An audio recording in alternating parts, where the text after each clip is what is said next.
Hello everyone. आज हम discovery of cell और सेल थ्योरी के बारे में पढ़ेंगे।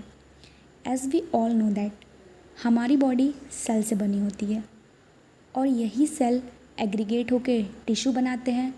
बहुत सारे टिश्यू एक साथ मिलके ऑर्गन बनाते हैं और बहुत सारे ऑर्गन सिस्टम बनाते हैं और पूरे ऑर्गन सिस्टम से एक होल ऑर्गेनिज्म बनता है। 384 टू 322 BC में एक एरिस्टोटल नाम के साइंटिस्ट थे जिन्होंने बोला था जितने भी एनिमल्स और प्लांट्स हैं वो कुछ सर्टेन स्ट्रक्चरल यूनिट कंसिस्ट करते हैं।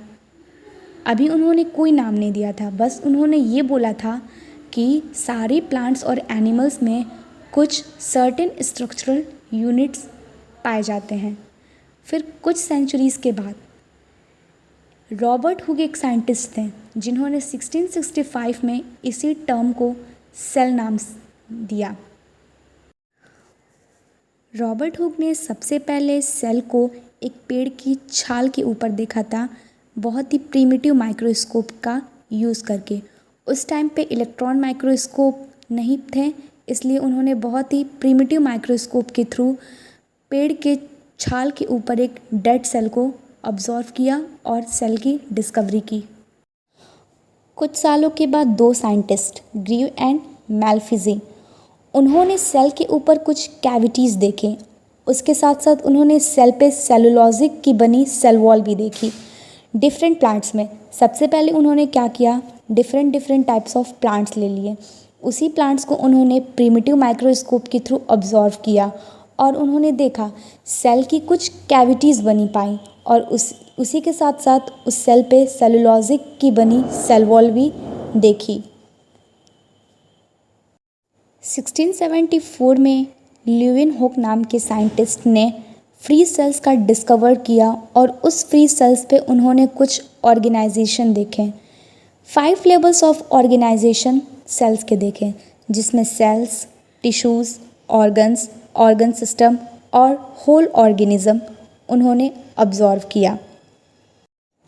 जैसा कि हम जानते हैं, एरिस्टोटल ने बताया था कि जितने भी एनिमल्स और प्लांट्स हैं वो कुछ स्ट्रक्चरल यूनिट कंसिस्ट करते हैं और अब इस स्ट्रक्चरल यूनिट को रॉबर्ट हुक ने सेल नाम तो दे दिया था। अब इसी स्ट्रक्चरल यूनिट को यूनिट ऑफ लाइफ कहा जाने लगा और इस कंसेप्ट को सेल थ्योरी कहते हैं।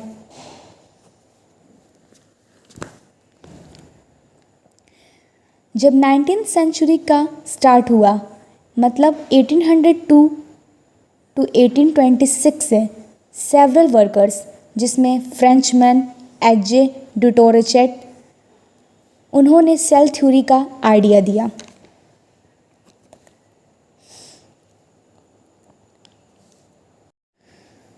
जो सेल थ्योरी को तैयार करने का क्रेडिट था वो दो साइंटिस्ट द्वारा, एक जो जर्मन के बॉटनिस्ट थे एमाई स्क्लेडन और दूसरे जर्मन जूलॉजिस्ट टी स्वेन को दिया गया 1839 में। लेकिन स्क्लेडन और स्वान केवल ओल्ड आइडियाज़ को प्रेजेंट करते थे सेल थ्योरी पे। जैसे कि उन्होंने बताया जो लिविंग ऑर्गेनिजम्स हैं उनमें सेल्स का कंपोजिशन होता है। स्क्लेडन और स्वान ने जो सेल थ्योरी दी थी उसे एक तरह का संश्लेषण माना गया, ना कि कोई डिस्कवरी मानी गई। आर विर्चो नाम के एक साइंटिस्ट 1858 में इस सेल थ्योरी को एक्सटेंड किए और एक दूसरा फीचर सेल थ्योरी में उन्होंने जोड़ा। उन्होंने सजेस्ट किया जितने भी लिविंग सेल्स हैं वो प्री एग्जिस्टिंग लिविंग सेल से रिप्रोड्यूस हुए हैं।